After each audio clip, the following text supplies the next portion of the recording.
Welcome back to SheCOMMERCE, where power women and real talk collide in the CPG world. I'm Christina. And I'm Jackie.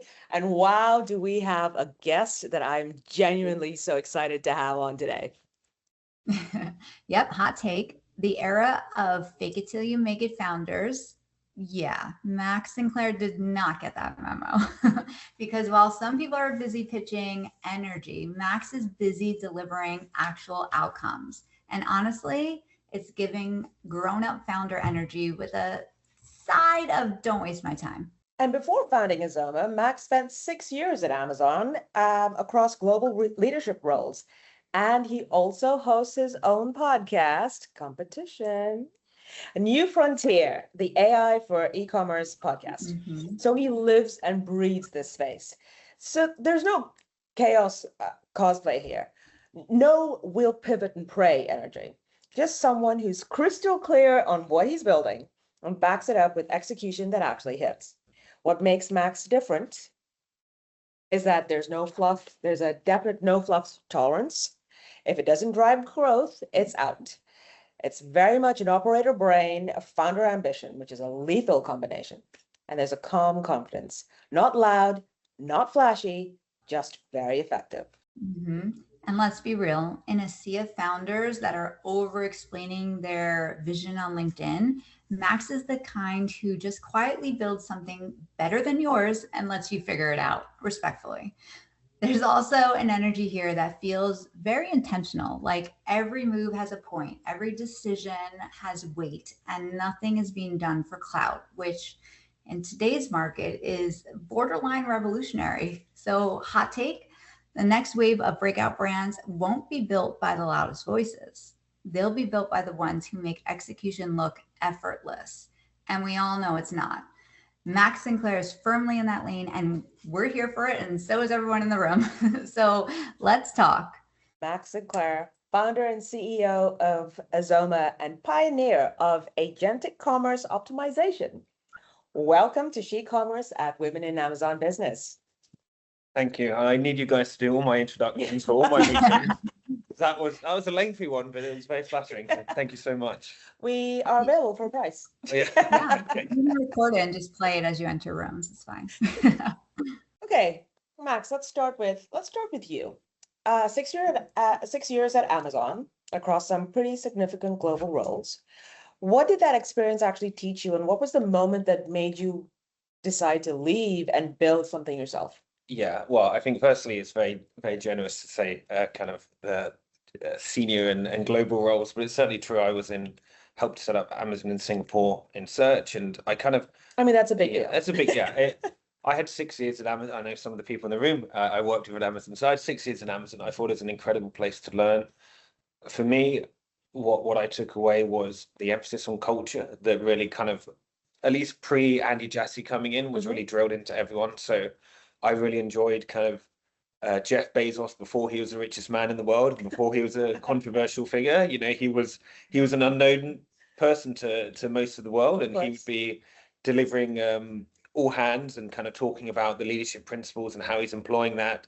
And then all the different business units would kind of follow that same structure of talking about customer obsession and how they're thinking about that. And I thought it was just an amazing place. And I'm sure every Amazonian in this room will be able to recite all 14 leadership principles long after they leave. And I think that's what I learned there. And that's what I want to take into Azoma and ensure that we have a different culture, but also that kind of a strong culture like Amazon does. Max, for someone who's listening that might be a brand manager or works in e-commerce strategy or client success, how would you describe what Azoma does in the simplest possible terms? And what problem are you actually solving? So we help brands to drive revenue through AI shopping agents. So we obviously have in the Amazon world Rufus, now being called Alexa. We have Walmart Sparky. We have Tesco's, which is about to launch one in the UK. We have Target that has one. Of course, we have the LLM applications, as I would call them, so ChatGPT and Gemini. And then we also have the in-app experiences of Sephora in ChatGPT, Target in ChatGPT. So all of these are different shopping agents in my mind, and we're helping our customers to drive revenue through them. And I foresee a world where we will all have a personal agent. So maybe we'll be using an Anthropic or a Perplexity or a Apple, agent that will eventually talk to these retailer agents. And, we want to help our customers through all these different transitions that will happen in agentic commerce. Mhm. But today, we want to drive, it's all about, as you said it in your introduction, there's a lot of, in my mind, kind of like misinformation about this kind of GEO AEO space, and we're very clear at Azoma. We want to help our customers to drive revenue, and that's what we focus on. Okay, you talk about ACO or agentic commerce optimization as different from SEO. Can you help us understand the difference and why it matters so urgently right now as opposed to 2 or 3 years time? So there's been a transformational technology shift that has happened. So when I used to work at Amazon, we had the A9 algorithm, which I think many of the people in the room will be familiar with, and we'd basically stack rank keywords based on signals. So we'd have price, we'd have sales velocity, we'd have reviews, and for each keyword, let's say like a pen, we would figure out what is the best product to show based on those signals. Today, we are not optimizing for keywords. We're optimizing for the world knowledge of a LLM or soon an agent. So the agents are trained on the entire data of the internet, and then they kind of will understand the user, their likes, their individual needs, and then they will generate you ask it a prompt and it will generate an outcome. So the whole technology infrastructure has completely changed. We have a generative experience, we have a hyper-personalized experience. We're no longer using this deterministic kind of AI that used to be the case when I was at Amazon. So this is a massive change for brands in order to ensure that they are, placed, and they need to now be in the top 5, right? Like an AI shopping assistant like ChatGPT or Rufus will recommend 5 to 7 products, whereas in the old world you just needed to be in the top 50, right, and be on page 1 of Amazon. So it's a changing technology, and it's even more critical to be winning. And as I said, eventually I believe that our AI agents will just do the shopping for us, and we will only have one product that's selected, and the human may not even see it. They'll trust the AI intimately, and will know our personal preferences and our gender and our ethnicity and our price sensitivity, and we will ask it to do a big task like plan a World Cup watch party, and it will just select the right products and will say thank you very much. So that's the shift that we're in, and what we're excited to help brands with. Interesting. That's very interesting. Very exciting shift indeed. Another exciting thing is you've recently launched something called the 5 C's framework, and it felt like a significant moment in the industry. Can you tell us a bit about what AMP actually is and what gap it fills? Sure. So the 5 C's framework is something we developed, which we want all, to your previous question, all brand managers or anyone in e-commerce basically to be able to think about how to optimize for a shopping agent. So the 5 C's are completeness, context, citations, correctness, and customer acquisition. So on the completeness side, you need to make sure that your attributes are kind of filled in. You have all of and this will be different in the different shopping agents. So on Amazon, we're talking about the flat files and all the browse nodes and all that kind of stuff. If I'm talking about ChatGPT, Gemini, I'm talking about UCP, ChatGPT is ACP. Like they all have different ways to complete data, but essentially you need your data complete. Secondly, on context, you need to identify what questions your customers are asking the shopping agents and create content that answers those questions. So you need to be relevant, basically, for the agents. Citations, we need to understand where the AI agents are going in order to help what sources they're going to help provide the answers. On ChatGPT, this is Reddit. On Walmart Sparky, this is typically the brand.com. This will vary, but basically getting into those citations. Correctness is about identifying potential hallucinations and the reasons for that and adjusting. And then finally, customer acquisition. As I said before, all of this should come and be driving top line and ultimately bottom line for the business, right? So how are all the actions that brands are taking actually driving revenue and acquiring more customers? So that's the framework that we've been helping our customers to think about, and obviously we built our software around that. But that, I hope, is helpful for everyone really, just to start to think about this space. I love that. So you've got a whole host of clients under your belt right now, the early adopters, the L'Oreal's and Unilever, Mars, Beiersdorf, Bayer, and Philips are among some of them. These are companies with enormous brand equity at stake. What is it about this moment that made them move so quickly? I think they see the adoption shift that consumers are having, and you know, I mean, the previous panel we just had at the Women in Amazon Business Summit kind of touched upon AI, and I'm sure everyone listening and everyone in the room has used AI today to answer a question. But broadly, you just have to listen to the kind of leadership of these companies to hear the adoption. Andy Jassy says that Amazon Rufus is driving 12 billion in incremental revenue, that 300 million customers have used it. He said that at the Q4 earnings call. Mhm. The Walmart CFO, I forget his name, said that Walmart Sparky has been used by 50% of app users, and it's driving 35% higher or 35% higher basket sizes. And then, so, you know, these companies are testing this, are seeing higher conversion, higher baskets, they're pushing it more and more. We're seeing kind of new experiences crop up every day. And therefore it's a mission critical, it's a board level discussion for these customers. And yeah, that's really how we've been able to move so quickly. And, you know, well, it's been 3.5 years. So we, you know, it's been a long time moving slowly and hard work to kind of be overnight, move very quickly as is life, I think. But yeah, that's kind of the foundation of which we've been able to support customers through our framework and through the technology. So paint us a picture about this. Where does, if agentic is just getting started, Yeah. what does it look like in about, say, 5 years' time? What does shopping look like in 5 years' time? And what does that mean for brands who haven't even started thinking about this or started the journey today? I think we're accelerating at a compounding pace, and it's quite hard for us as humans to like think about what compounding change really means. But if I was to cast my mind a few years into the future, I would imagine we see Kylie Jenner, who's just launched the Meta glasses, or relaunched Meta a version of Meta glasses. Google have just launched kind of fashionable Meta glasses. I think wearable technology will be a massive thing. It will be in our ears. I mean, I think it could be a good thing, right? Like, none of us like the screens and the endless scrolling. I think the next iteration of technology, which frees us from this kind of mindless scrolling and it's just kind of assisting us in our ears and maybe visually, you know, it could be a good thing. But we'll walk into a store and it'll be telling us, oh, you need to go to, you know, there's a discount over here on Pepsi or whatever else.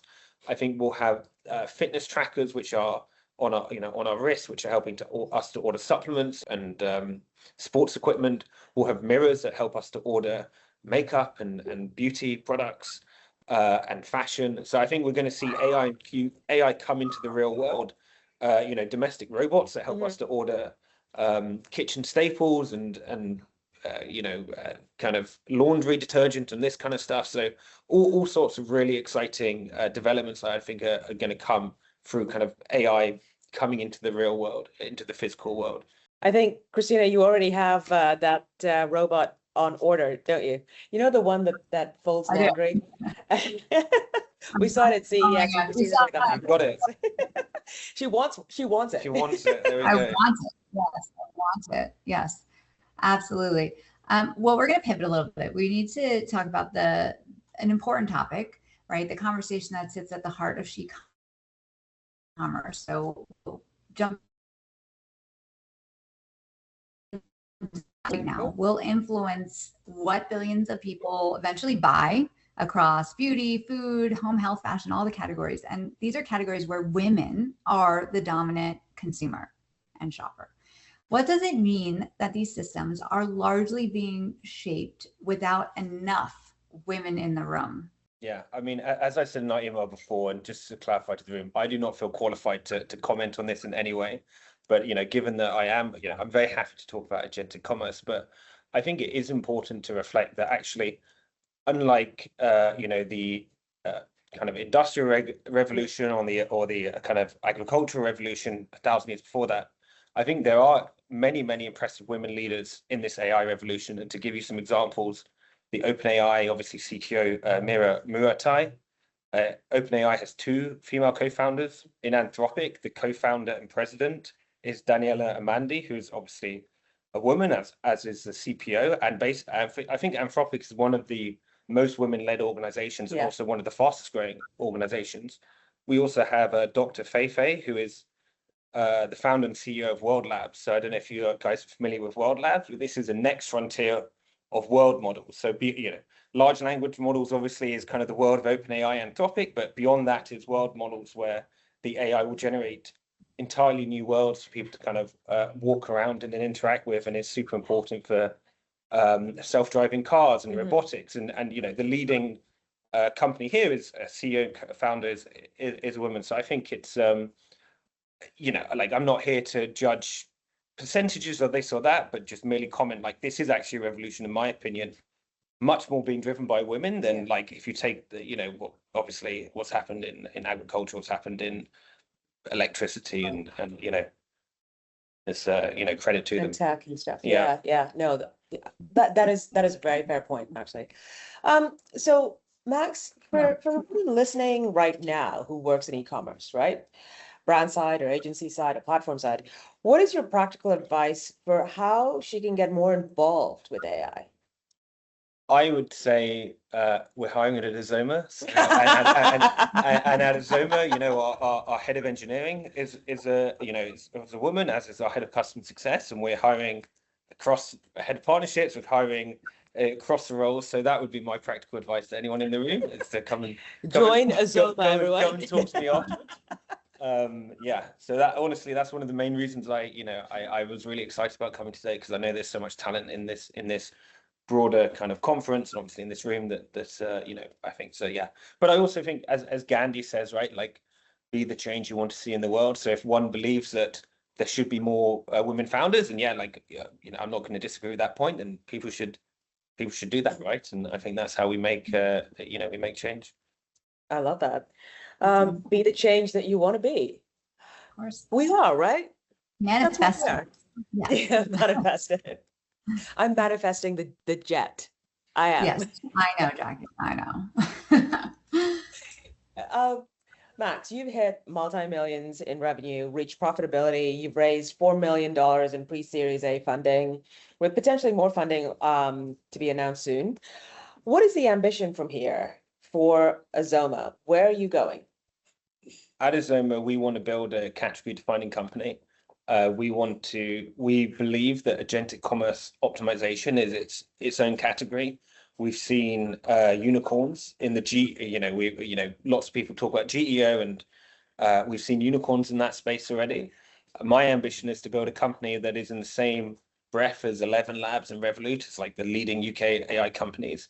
I'm really excited that we've got the right team, who are motivated by that as well. So that's our goal. And as I said, like, we'd love people to join us, and that's. But yeah, I've come from this industry. Many of the people in the company are ex-Amazon, ex-agencies. So we really care deeply about this industry and this customer, and that's that's our goal, is to build our own category in this space. Fantastic. One of the things we talk a lot about on SHeCOMMERCE is that making sure AI doesn't just entrench the incumbents, but that it creates space for newer and more diverse, and obviously women-founded brands being visible too. So any advice that you have for female founders thinking about entering this space? Yeah, I think what is certainly true is that, I don't know the percentage, but a very low percentage of venture capital goes to like female-only founding teams. 4. There we go. So very, very low percentage of solo, and obviously like quite a I'm a male co-founding team. So I mean I don't know any. It's hard for me to give like specific advice, but in general advice about how to start a company, if there is a woman listening who is interested, I think there's two things to think about. The first one is like a framework for ideas, right? And how you should approach your having an idea to start a company, in my opinion, is firstly understand what edge you personally have, like something that you bring specifically, that you understand the market deeper than anyone else, and it's not hard for anyone to replicate, because there will be copycats, especially if you're successful. I've seen that you'll have incumbents copy you, you'll have new startups copying you. So you need to understand the industry and have an edge. Secondly, on the ideation framework, you need to have a counterintuitive belief. So you need to know an industry and you need to have a view that nobody else in that industry has. And if I can use myself as an example here, like 3.5 years ago, we believed that LLMs would be the default search on retailer websites like Amazon and Walmart. And at the time, that was counterintuitive. And I remember speaking, eBay Ventures, one of our VCs, and I went in to talk to the eBay team. And I said to them, look, like LLMs are going to be the default search. And they said, no, it's not. It's going to kill the ad business. Well, no one's ever going to do that. And this now it's kind of very obvious, but if you're starting a company, you really need to have something that you believe that is counterintuitive. And then the last thing in this framework is to test it, right? You need to build hypothesis and test. My second kind of meta piece of advice that I would have is thinking about inflection points. So you need to, have an edge, have a counterintuitive belief, but then also identify a big change that is happening, which gives, enables a new company to the right to exist, basically. So, we live in a world where lots of changes are happening. For example, the Strait of Hormuz is an inflection point, right? Like global trade is never going to be the same now that Iran can just shut down this strait. And, that's a massive inflection point. Obviously, AI is an inflection point, but it needs to be specific. So, for example, when Dr. Feifei, who we mentioned, figures out these world models, that's going to completely transform commerce in ways we can't imagine. And if a founder is listening, I would look at that and be thinking like, okay, what is this new technology enable that wasn't possible before because of this massive inflection point? And then as I said, like think about where they have a right to win, and then have some somewhere that no one else is going to go until you have like 1 or 2 years to get ahead, and then before it becomes obvious to the rest of the market. So that would be my advice to folks listening. You heard it here, folks. This is your blueprint for how to start your own organization. It does not come with Max's big brain, but start prepping now. Start prepping now. Yeah. Okay, rapid fire to close, Max. One recommendation for someone wanting to understand AI commerce better. Your podcast. Oh, good answer. Our man. I actually am a listener, as you know. I didn't listen to the episode we discussed earlier, but I've listened to some of them. So yeah. Thank you very much. I love that. I love that we have Max, a gentleman, listening to our podcast. Yes, absolute ally. All right, Max, a woman you think should be getting more credit in the AI space? I think I really am not a fan of I forget his name, the CEO of Anthropic. I think it's an amazing organization. Obviously, I use it every day, but I think the way he's gone about his marketing, which is like, oh, this is so dangerous, but I'm going to build it anyway. I just think it doesn't. Oh yeah. Doesn't like it doesn't make logical sense. Like, if this is such a dangerous thing, why are you building it? And then obviously, the US government kind of got involved and stopped them releasing Mythos. Yeah. Which, I mean, many of us tried, and was basically just like an upgraded version of as far as my team's testing of it, which we had the coders test and I tested, like it was it was better than Sonnet 4.6, but it's not like God has been created, right? Yeah. So I think I don't like him, but his sister, as I said, who's also the founder, and actually his sister, it manages the entire team. So his job is just to raise the money and be the face, which I don't think he does a good job of. And she is the person who's like managing the team, and is building all these incredible products that we all use every day. So I think they should. I don't know if they should swap, but he needs to. This whole kind of AI doomer thing, I think, is not. He's not doing a good job, and yet Anthropic is an incredible company, so she deserves a lot more credit. Oh, Anthropic is amazing. What Claude can do. Yeah. Wow. Okay, one thing you'd say to a woman listening who finds AI a little bit intimidating and doesn't think it's for her. Well, I would say try it. I don't know. Yeah, I'd say try it. I think it's inevitable, right? It's like saying, "Oh, I find electricity intimidating." So you're never gonna, True, you're never gonna turn a light on or like, watch TV, or it is here. It is going to be the next it's already is the kind of Yeah. revolution that we're Okay. living through right now. So like whether you're intimidated or not, you've got to get used to it, right? Basically, suck it up. Suck it up. Yeah. I wouldn't say that, but yeah, Yeah. suck it up. It's okay. I did. I did it for you, Max. Just do it. Just lean in. All right. And my favorite question is, what is your go-to hype song before you come on stage or you have an important meeting? I am a big Oasis fan. I'm in the top 0.2% of Oasis listeners on Spotify. Look So at there we go. That's on my And that's your Spotify, resume. Wrapped? yeah, Yeah. exactly, my Wrapped. So it would be an Oasis song depending on my mood. Which one? Little by Little is probably, if I had to pick one, is a real ballad that Oh, I'd go to. nice. Oh, Do you know? yeah. I'm not singing it. I'm not singing Sing it. it. Sing it. No, Sing it. no. All right. Well, Max Sinclair, CEO of Azoma, this has been such a great conversation. Thank you for joining us here today.